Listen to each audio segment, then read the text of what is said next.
Assalamu alaikum wa rahmatullah. I don't have a particular example to go off of. I just wanted to second what you just said, which is that Alaikum assalam. a successful and effective propagandist can't actually believe what they're saying. It's ineffective ultimately and self-undermining if the propagandist starts to believe what they're saying. Then that puts them completely out of touch. The propagandist has to be in touch with reality as it actually is, and they have to understand the the myths and the motivations that people have that then they can manipulate to get them to believe in something and to support something and to activate them in the cause of something. And if you actually believe in it, it's very difficult for you to manipulate people. And you can't be as strategic as a propagandist has to. And I think that you can see it. I mean, in a arguably less nefarious type of propaganda, as I've talked about in the last couple of meetings, I think, is marketing and advertising.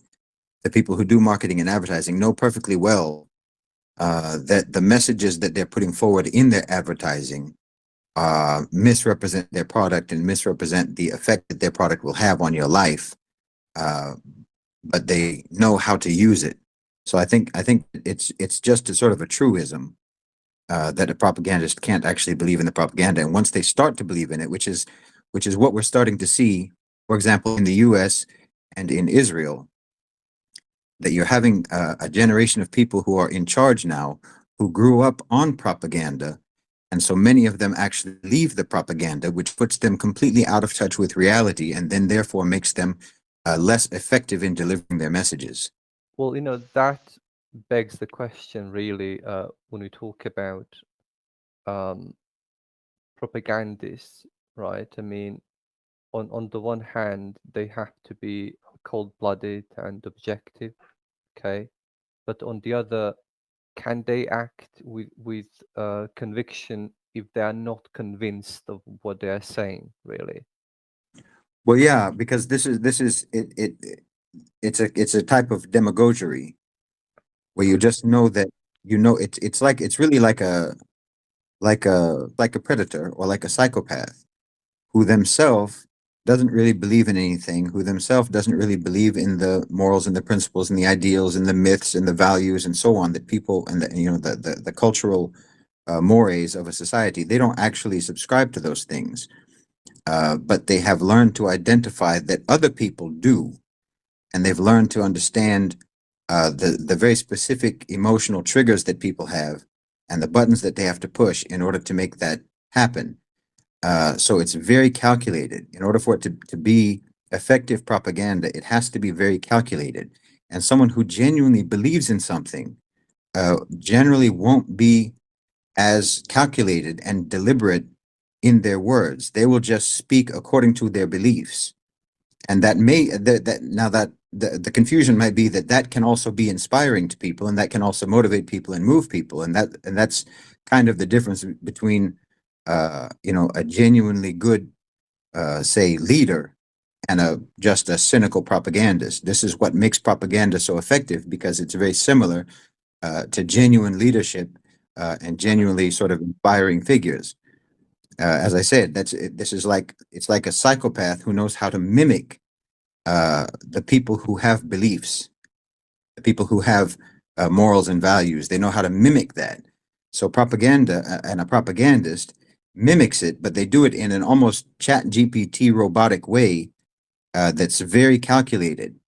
And if people aren't sort of educated or trained to identify the difference between someone who genuinely has beliefs and someone who just says all the right things, then they're more susceptible to the propaganda. The lightest version of it is sociopathy, and the more dangerous version is just sheer psychopathy. And it's distilled generationally and really gotten concentrated in the current moment, I would suggest. Well, I think that in Western society, especially in the United States, maybe less so in Europe. I don't know, but in the United States, it's worsened by the fact that that type of approach to society and that type of approach to human relations, that sociopathic approach to human relations, is something that's actually encouraged in every sector and in every Yeah. segment of society, and it's rewarded and it's applauded and it's admired. So it's even worse in a society like that, where sociopathy is actually something that is celebrated. Yeah, encouraged in the propaganda. Well, it's encouraged in the propaganda, but it's also encouraged, and it's almost unavoidable, just in terms of the very materialistic values. Because if you are approaching life through a purely materialistic, in a purely materialistic manner, then that removes any higher morality from your conduct and from your interactions with people. It's purely either parasitic or predatory. You know, there's kind of, those are sort of the only two choices you have. If you're taking a purely materialistic approach to life, then you're either a parasite or you're a predator, which means that you're going to be a sociopath. We could perhaps tie this conversation to section 2, which has to do with forming public opinion. I mean, this is probably the most interesting part I could read, because it essentially talks about the difference between personal and public opinions, and how in a propagandized society, personal opinions, which are obviously the ultimate expression of a democratic entity, right, in a democratic society, are essentially worthless, and that under the crush of propaganda, all the free thinkers, rational minds think more or less the same, or have this group think mentality, where they don't really like, if they want to be part of a community, that they have to accept public opinion, group opinion, which is obviously dictated by powerful agencies, the state, political party, organization, etc. Right. So perhaps we could. I know I know we said we didn't want to talk about America all the time, but we could perhaps connect the phenomena you've been talking about to how personal opinions are becoming less and less relevant in democratic states primarily. Well, with regards to that, I would say that there's a kind of a deeper and more comprehensive. Well, it's what you're talking about, really, but the mechanism for achieving that is very insidious, and it's a very deep and comprehensive process, where we in fact we talked about it last time, which has to do with the crippling of critical thinking skills, which is that it used to be the case that in order for you to have an opinion about something, you have to first have information about that thing. You have to know something about it. You have to have looked at the information. You have to look at the data. You have to have looked at the facts and have some kind of, I mean, there didn't used to be a difference between an educated opinion and an opinion. If it wasn't an educated opinion, then it didn't even rise to the level of being an opinion. It was just nonsense. It was just a knee-jerk reaction. It was just a reflex. And the society has programmed people to the point that they just, for one thing, with social media, again, this is another factor, which is that it used to be the case that only some people got to express their opinions publicly, and everyone heard it, and that would always be people who knew something about what they were talking about. Now everybody gets to have an opinion, and now an opinion is just content. It's just a way to bring people to your page. So you must have an opinion about every single thing, whether you know anything about it or not. And so if that's the case, then you will tend to just express an opinion that already has been expressed or is already a popular opinion, because your whole point in expressing it in the first place is to bring people to your channel or to your account or what have you. The whole point is to get the views and the likes and the shares and so forth. So you're just going to express an opinion that already conforms with the majority. And to have an actual independent opinion is not going to get you the social credit or the materialistic achievement that you're even expressing it for in the first place. So it's a whole social sort of ecosystem that destroys one, the ability to form an opinion independently, and two, that actually punishes you for having an independent opinion and rewards you for having a conformist opinion. And it instills the idea in one's mind that if you express your opinion, maybe you should be careful. So people start engaging in self-censorship, and they're joining the homogenous machine of promoting the ideas that are popular to get views. Right. And then you have the fact that opinion is in and of itself, opinion is monetized, and your social media accounts are monetized, and you're trying to get brand deals, you're trying to get promotional sponsorships and so forth, endorsements and everything. And in order to do that, whoever you want to collaborate with, so-called, in other words, whoever you want to shill for, whatever company you want to shill for, they want you to be able to appeal to the largest demographic possible, to the most people possible. So they want you to be basically a blank billboard. They want you to be just a blank billboard that they can project onto their products. And so you shouldn't be too unique. You shouldn't be too different. And if you're different, then it's different in a way that's already conforming with the different opinion that is already part of the parameters of allowable discourse.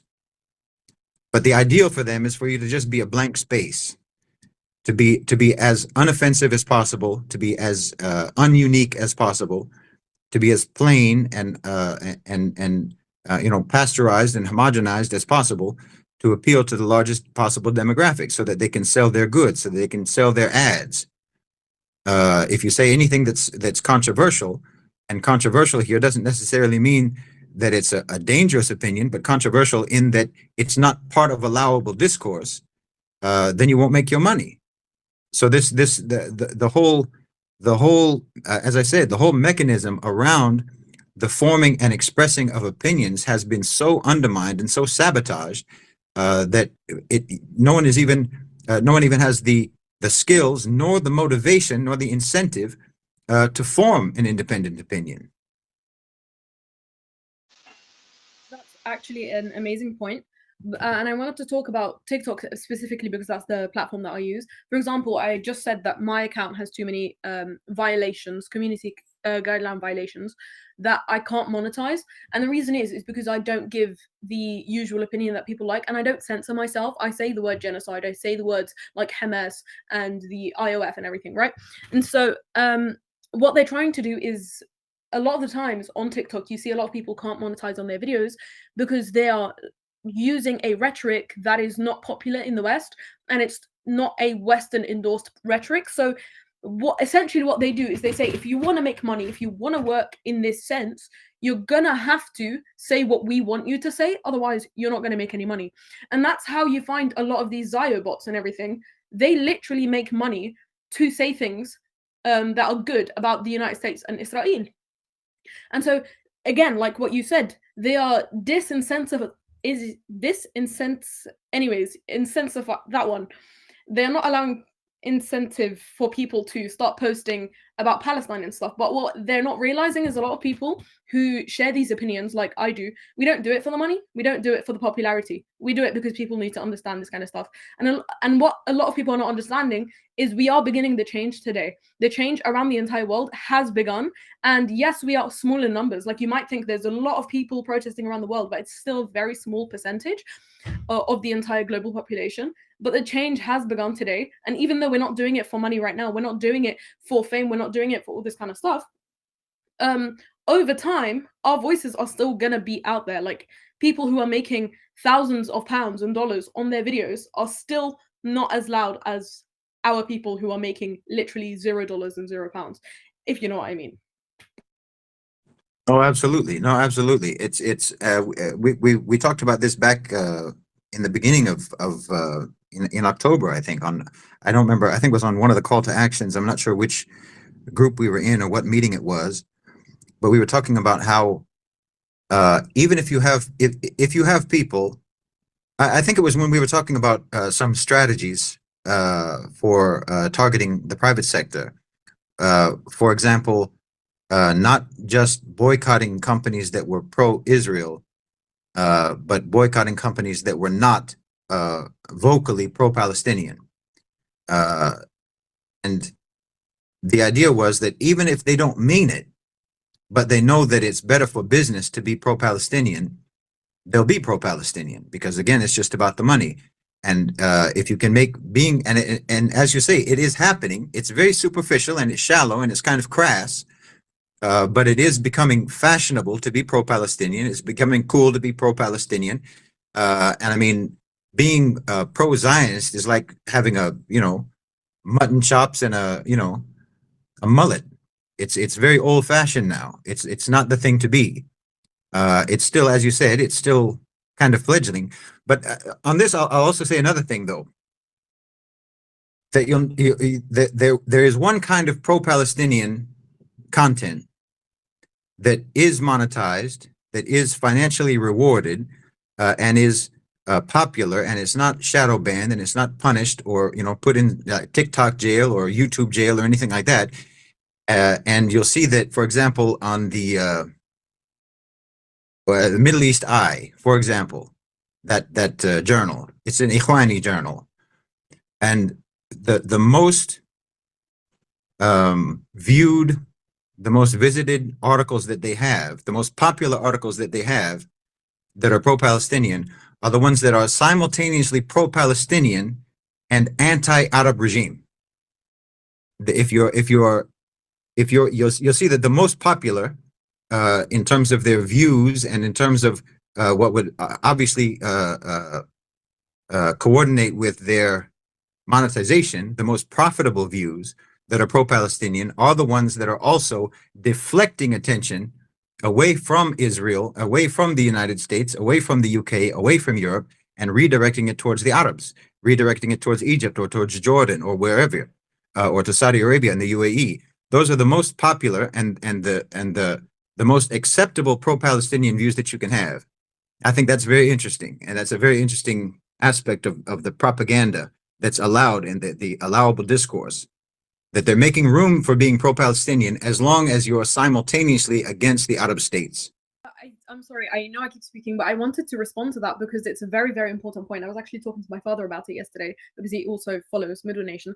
We were talking about how a lot of the opinions that you find within Arabs, like for example, within Algerian population, because I'm half Algerian as well, a lot of them tend to deflect the blame from Israel, from the United States, from the West and everything, and always talk about Turkey and Saudi Arabia. And they're always like, look what Erdogan's doing. He's not doing anything. He's actually selling arms to Israel. And they literally are so propagandized to the point where they don't even realize that they're completely setting off the blame and putting it on the Arab people instead of putting it on the actual people who are committing this genocide. And again, this is a Western propaganda tactic.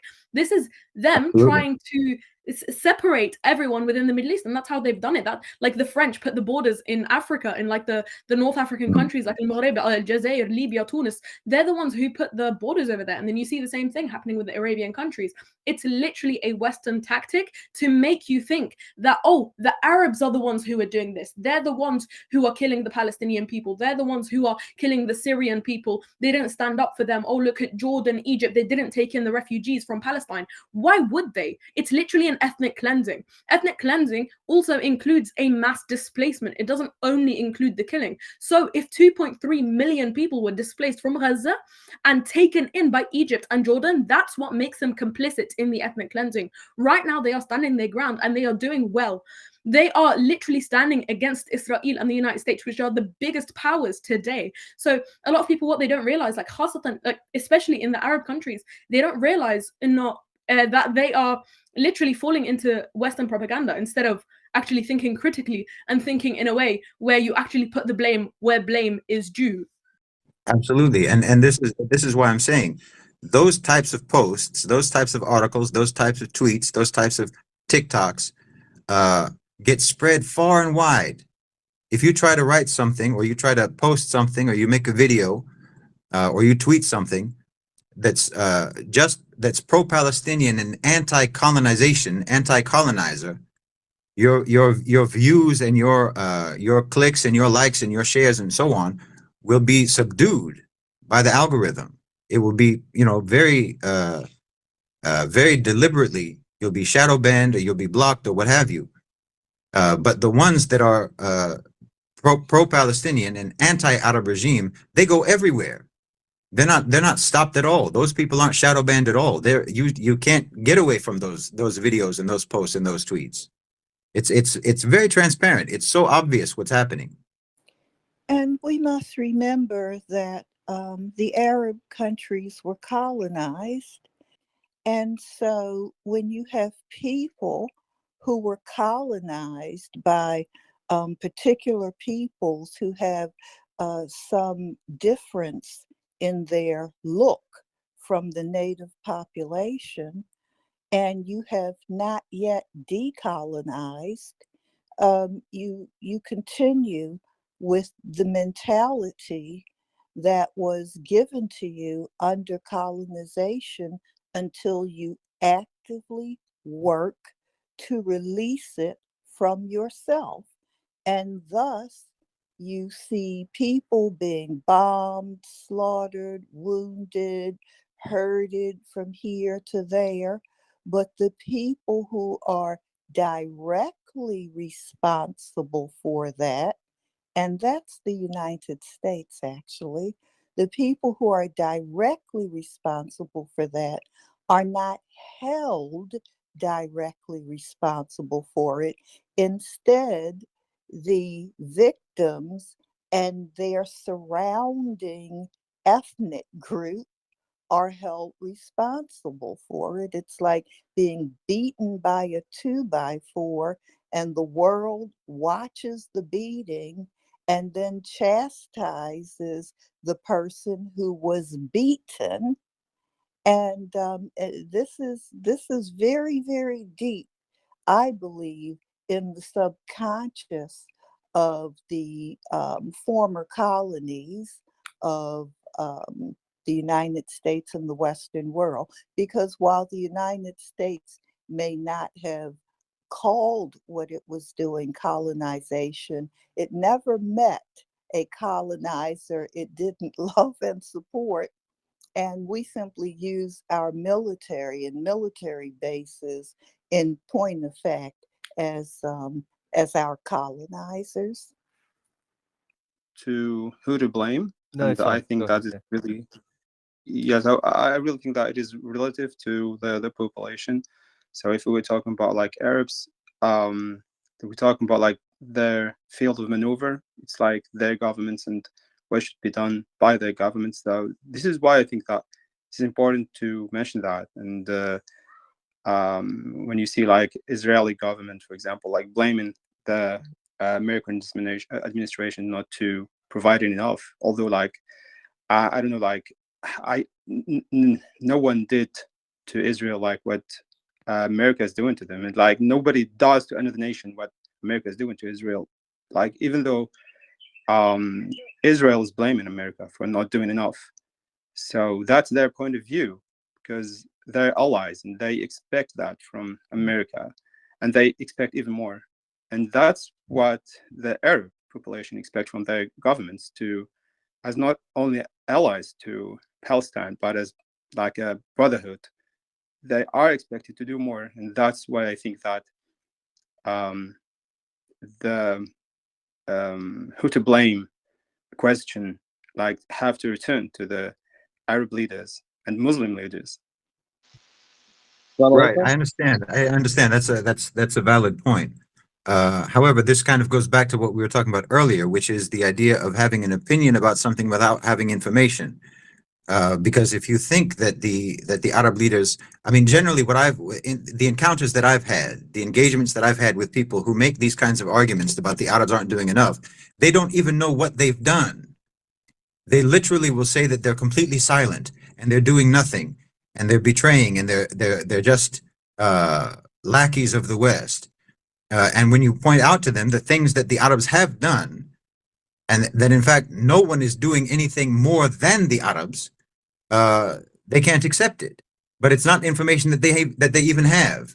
So it's a knee-jerk reaction. It's again, and we're finding it largely among people in the West, among Muslims in the West, and quite frankly, in Arabic media and English language media that is consumed by Arabs and Muslims, that is from the Ikhwan, from the Muslim Brotherhood, and these types, and they have a very clear agenda. And I mean, you literally, if you take almost any of these, for example, any of the accusations against the Arab regimes, I don't want to go on a tangent here on this particular topic, but if you investigate any of these widespread accusations against, say, Saudi Arabia or the UAE or Jordan or Egypt or what have you, the source is the Israeli press, almost without fail. The source is coming directly from the Israelis. It's coming from the Israeli media. It's coming from Zionist sources. And then it's getting duplicated and repeated and copied and pasted into other Western media. And then it's getting copied and pasted into Arabic media and media that is consumed by Muslims. And then it spreads far and wide by people who just have this knee-jerk reaction. So this is a matter, again, of what we were talking about before, of people forming opinions without information. This book, I believe, was written in 1965. It's 2024. This has been a process over the decades, and part of the process of colonization is the infantilization of the adult populace by the colonizers, and you just don't throw that off automatically. So you have adult people in these countries and from these backgrounds who do not think in a rational adult manner. They are reactionary and they're very juvenile in their perspectives. Well, that was a process that was put in place so that we would arrive at this point. And the other part of it is, I believe that colonized people, because for some period of time, they were not the ones making the ultimate decisions over their lives, colonized people retain a subconscious viewpoint that their men aren't actually men, or they're only 80% of the man that a colonizer is. And so this feeds into the belief that no matter what the rulers of our nations do, it isn't enough, it equals nothing, and everything that the Israelis and the Western rulers do is definitive over the populace of the entire world, and it cannot be broken unless we get another Salahuddin and his army to come to defense. Yeah, absolutely. And I think it's also worth looking at the reality that Westernization is basically decivilizing, and it is, as you said, infantilizing. And it's not just colonized people; it's in their own society. This is what they do to their own people. if you want to, if your country, if you're not a Western country, but you're being pushed to become Western, then that's going to mean that your own population is going to start to resemble intellectually the same low level, the same low standard of intellectual prowess that they have in the West.